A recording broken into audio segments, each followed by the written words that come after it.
Yo, yo, what's up? Chris Simms Unbuttoned here. Got a special guest today. Clyde Edwards-Helaire, my number one running back at the position this year. And if anybody hasn't seen this dude play, it's electric. He's got shakes like Barry Sanders, and he's got what I say a lot, Clyde Edwards, in my football breakdowns. You don't have one rocket up your butt, you got two of them up your butt with how fast you can accelerate and stop and re-accelerate. So thanks for coming on, big man. I appreciate it. Yes, sir. Yes, sir. No problem. No problem. Whatever you All right. need. All right. Well, yeah, we're going to get right to it. I want to get to know you a little bit. All right. We're going to get to know you. Okay. I want quick answers here. All right. I'm going to throw out a bunch of You crap got it. at you, and I want to see where you go. All right. Here we go. Right off the bat, Travis Scott or Future? Future. Michael or LeBron? LeBron. Wow. Whoa. Whoa. We got to discuss that after. Okay. All right. That's cool. Beyonce or Rihanna? Beyonce. What about Taylor Swift or Katy Perry? Katy Perry. Okay. All right. How about Xbox or PlayStation? PlayStation. Damn. I'm such an Xbox guy. I can't believe that. All right. Biggie, Oh, Tupac. man. Yeah, I know. I Tupac. know. Biggie or Tupac? You going Tupac. Tupac? Okay. Tupac. Coke or Pepsi? Coke. Benz or Beamer? Oh, I'm American muscle guy. I can't even pick. I'm not gonna lie to you. I hate foreign cars. It's too much to Okay. fix. Yeah. I'm also a car guy, so that's just too much for me. Okay. All right. Fine. That's a solid answer. I like that. The guy's a good old American heartland type of guy. He doesn't want to drive that foreign That's it. crap. I like it. He's made in That's it. America. I like that. Okay. Kylie or Kim, as in Kylie Jenner or Kim Kardashian? Who would you choose? Oh, I plead the fifth. Damn, I didn't.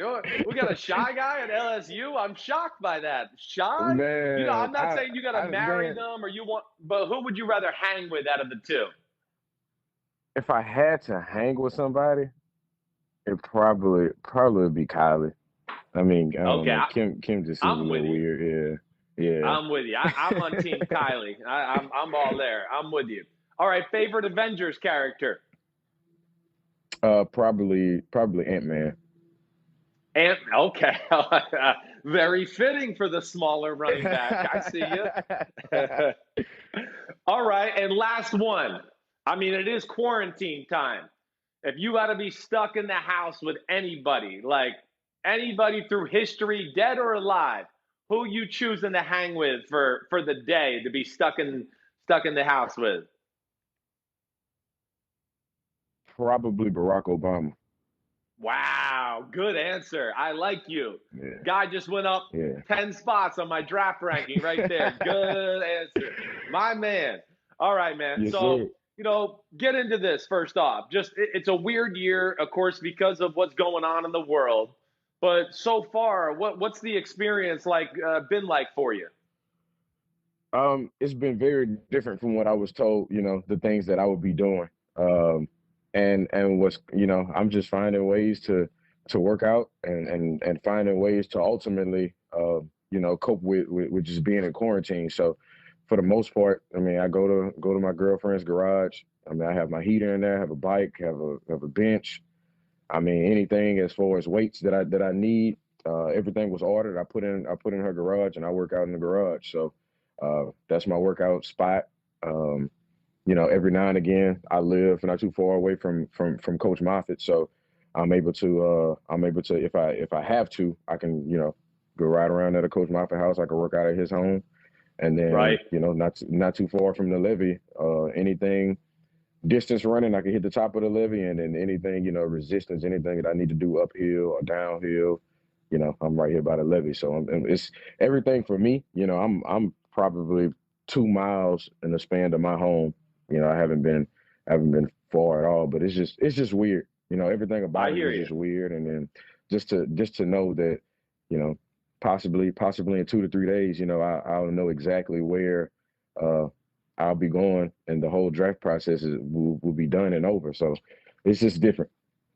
I mean, first off, like, I mean, way to go to be prepared for this, to have the weights in the girlfriend's garage and do that. I mean, that was smart. That was smart thinking. It really was. Yeah. And I was going to ask you, as far as like your running goes, are you just a guy that goes out in the neighborhood and just goes, okay, today I'm going to run long distance, tomorrow I'm going to run sprints? How do you go about it? That's pretty much what it is. So like I would call Coach Moffitt, and I mean I'm a big on routine, and I'm used to a weight running routine. This day's endurance, this day's is speed improvement drill. So I mean Monday I literally walk out the house, and I'm on the road running. And that's just this is one of my distance days. So everything is separated strategically. I have the tools to still use LSU, or if I need to call a trainer that I was with at XOs, then I can call and Sure. get a workout. But anything that I need workout wise, if I have a workout that's going to be more intense, power cleans, do whatever, I can go to Coach Mafia. He has the whole 9 yards, and then anything that I need to do, balance, resistance, anything that I want to do specify for me, I can just go to my girlfriend's home, and then when it's time to run, I can do distance from the yard, and then any hills and things right there on the levee. So I have the full workout package right here in a 2 mile I radius of mean, my home. I'm not shocked. I mean, and maybe you can elaborate on this, because I could tell you love football by just your energy and what you're talking about and your preparation. I think that's the one thing that's jumped out to me. People always used to be like, oh, LSU, those guys are just super talented. They don't even have to work hard. I've spent time with Jarvis Landry and Odell Beckham Jr. and heard plenty of stories about Tyrann Mathieu. I mean, you guys seem to be willing to put in the work as a football team and individually at LSU, and I think that's kind of gets overlooked. Do you feel the same way? Oh yeah, no doubt. I feel like the way our success comes, a lot of people feel, that okay, that's too much success, and we never see a lot of work. But guys at LSU, we don't everything doesn't have to be displayed on a camera, in order to see that a person is working. I don't have to record everything that I'm doing in order for somebody to know I'm working. Everything that I did, Right. it's displayed on the days that it needed to be displayed. I don't have to have the crazy highlight and me yelling at the camera and the whole 9 yards, just so somebody can go, oh well, he's working. And that's just the nature of the guys from LSU. I mean, I'm born and raised in Louisiana, and that's just what we do. When it's time to show up, it's show up time. You and and show and, up. I and know. I've played with some. They show up. I know. that's what we do. All right, so when you were growing up, like, who were some players, both, I want a kind of a twofold answer here. Growing up, who were the players that you really kind of modeled your game after at the running back position? And right now, just in the NFL, who's a running back you look at to go, man, that guy's the man. I hope I can have that type of career, or just somebody you admire?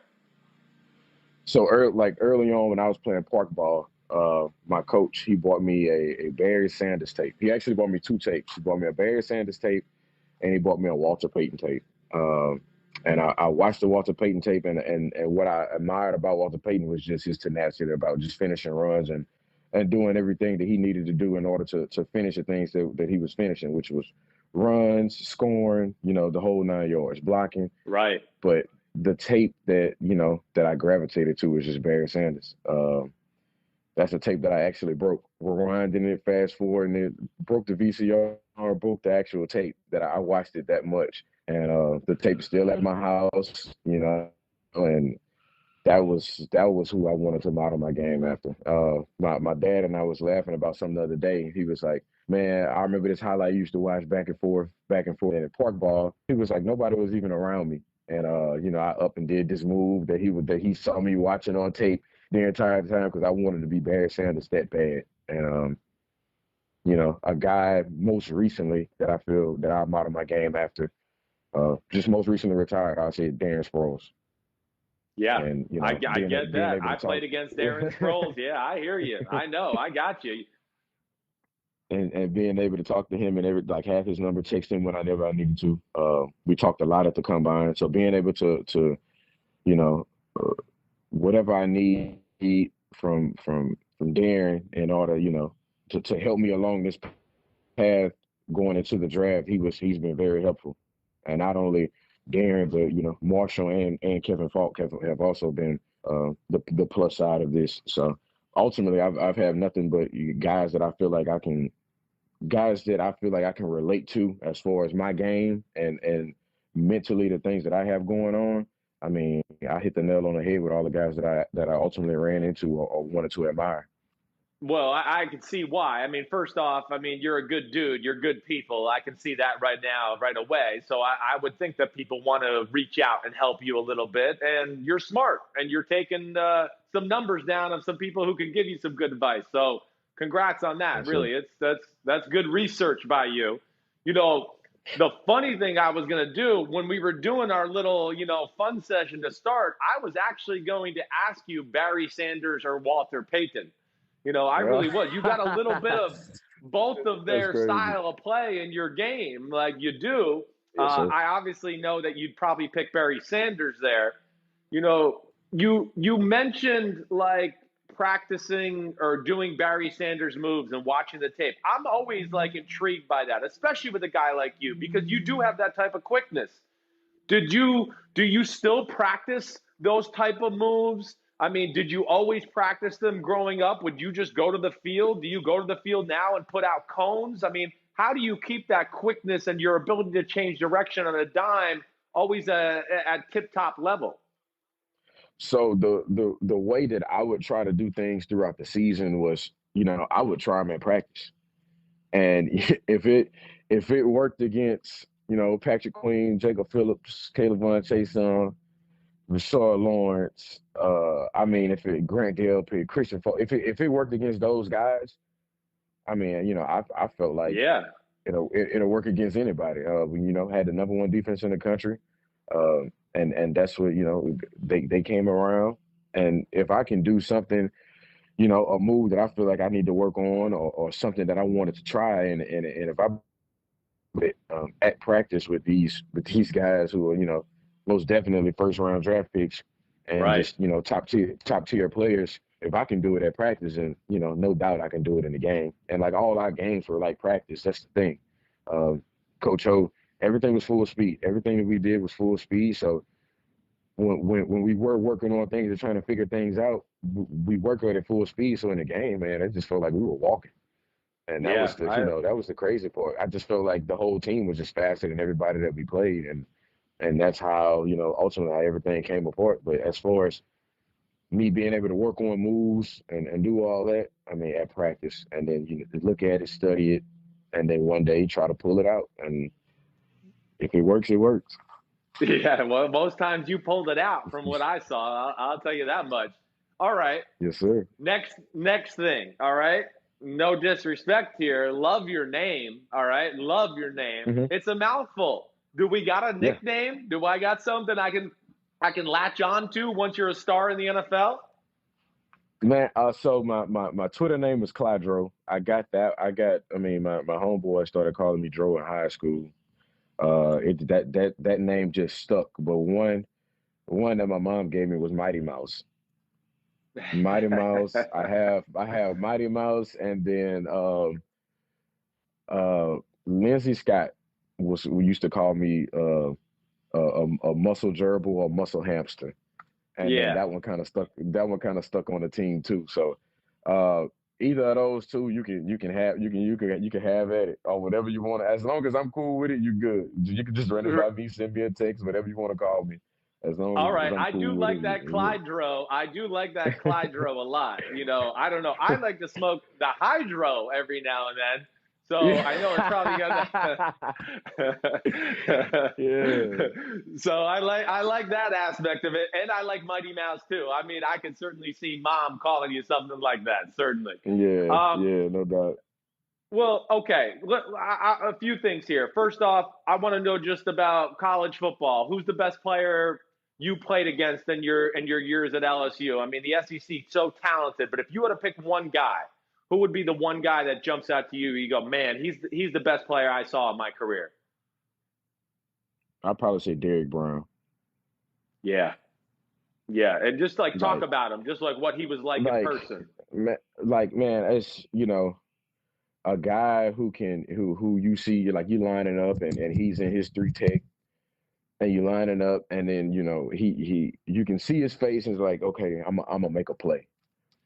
And he will go and make a play, or he will talk noise and tell you like he'll make a play. And like it was just so effortless and the way that he did the things and the way that he'll come off the line. And I'm on offense. I know the snap count and the way that he was coming off the ball on the snap count. Like, I mean, some things just stick out to you as a player, and some things that you remember. But I was asked that question a lot, and I was always torn between two people. When it came down to it, it was either Isaiah Simmons or Derrick Brown. But Derrick was a guy who stood out, no doubt. Yeah. All right. Well, while you're on it, because I'm going to talk to Isaiah Simmons later today, just, go ahead. Like, tell me what, again, I'm sure he was one of those guys where you just looked across the field and you're like, what? How long and big is he? And he's that fast? Like, that's a little crazy. But yeah, talk about that experience. What's crazy is, I mean, I just see him as a defensive version, bigger version of what I kind of had going on. He played everywhere. Right. I mean, he played, and he's just a versatile guy that they put in a position that really wasn't a position, but ultimately they know that he could play any and every position, which is just absolutely ridiculous. A guy who would line up not even at the same depth as the linebackers or the safeties, but kind of like in between and play this hybrid position.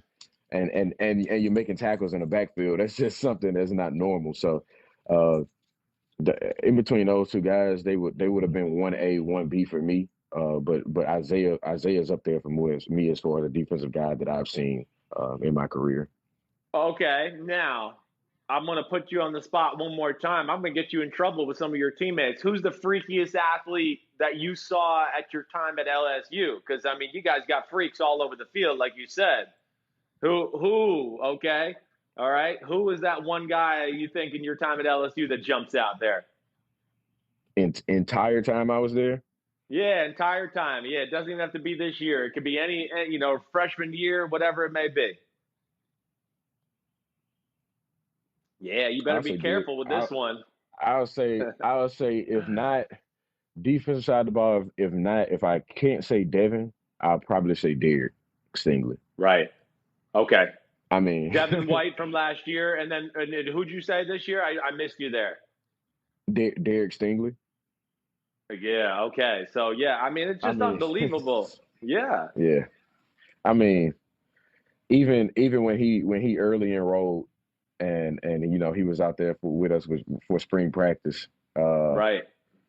I mean, every day he was out there before he went even on a team. He caught a pick and he caught an interception every day. And, yeah. And I mean, we were in spring ball. He was fresh out of high school, and I mean, some things you can't teach. So no, I hear you. Just being a freak athlete and just being a guy that, I mean, Derek Stingley all day. Yeah. I mean, you're right. I can't argue. He looks like he's a first-round corner right now. Like he could have came out and like, let's go. I mean, yeah. All right. So that's a good call. I really appreciate you sticking your neck out there on that one. That was a good one. All right, because I'm sure if some of your teammates going to see it, they're going to be like, hey, what the you should have said me. Or they might agree. Or they might. You're right. All right. I hear this kind of crap talk a lot, especially with guys from LSU or Alabama. A lot of people, Clyde Edwards-Helaire, he's not as good as we think he is because of all this talent around him. And of course I say BS to that. That means nothing. But what is your answer to when some idiot reporter asks you that type of question? I was the same 17-year-old guy in fall camp my freshman year that literally the entire team was vouching and saying, hey, watch out, this guy's gonna be a force to be reckoned with.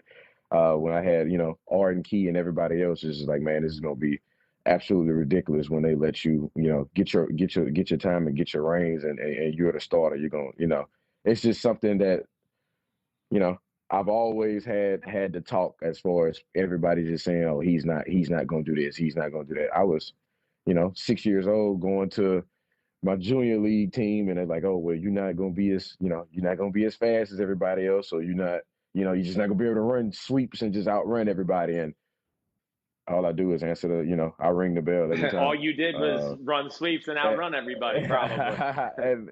and I mean, every year is something different. I wasn't gonna do all this in the SEC, and my job would be taken by mid-year, and and it's even fans here, and later on the line, they gotta put your foot in your mouth and do what you need to do as far as taking your lick. But everybody, if it was a problem, I wouldn't have been the starter my junior year, Yeah, and we yeah, we well, wouldn't we yeah. wouldn't have won a we wouldn't have won a national championship.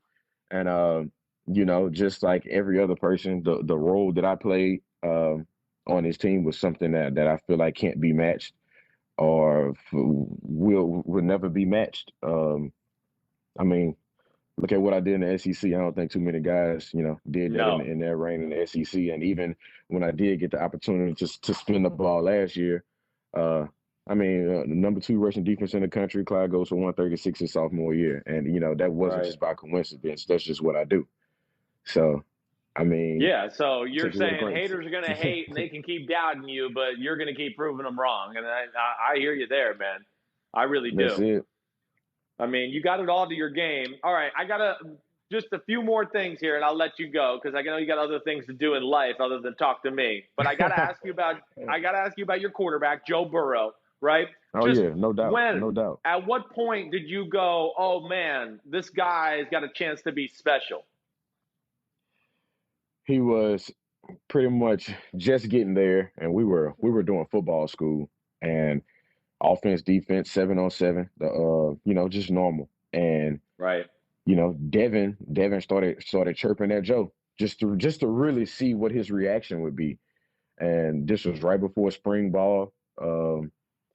And I mean, Joe just started coming back at him. Not just talking, but he was coming back and then making throws, coming back and then making throws. And then all Devin would do is turn his back and smile, because he was just like, man, that's what I wanted in a quarterback. I wanted somebody who was Right. just gonna be relentless, talk to me. And then from that point on, Joe had the team won.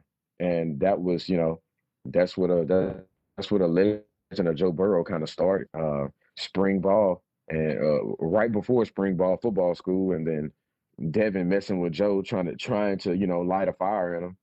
And I mean, you knew the fire was already there, but for Joe to just be like, I'm gonna get out my comfort zone. I'm gonna let, like, you want to be the alpha dog. And Joe was saying, defense has ran this and did everything that y'all have done the last couple of years, but it's about to be a different ball game.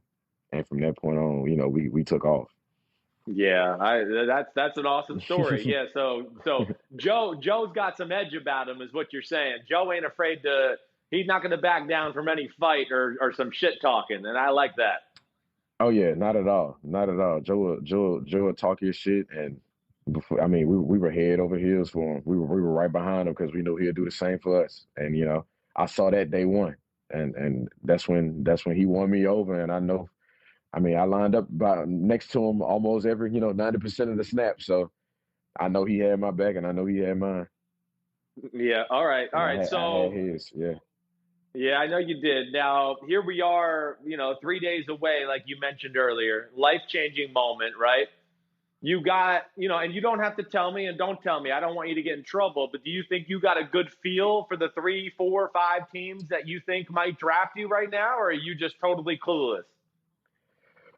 See, honestly, I wish I could tell you, but when I tell you I had a formal with all 32 teams, and I've Yeah. had draft information pulled by all 32, and nobody really, it's a weird feeling, because I know a lot of guys, kind of knew where they would be going.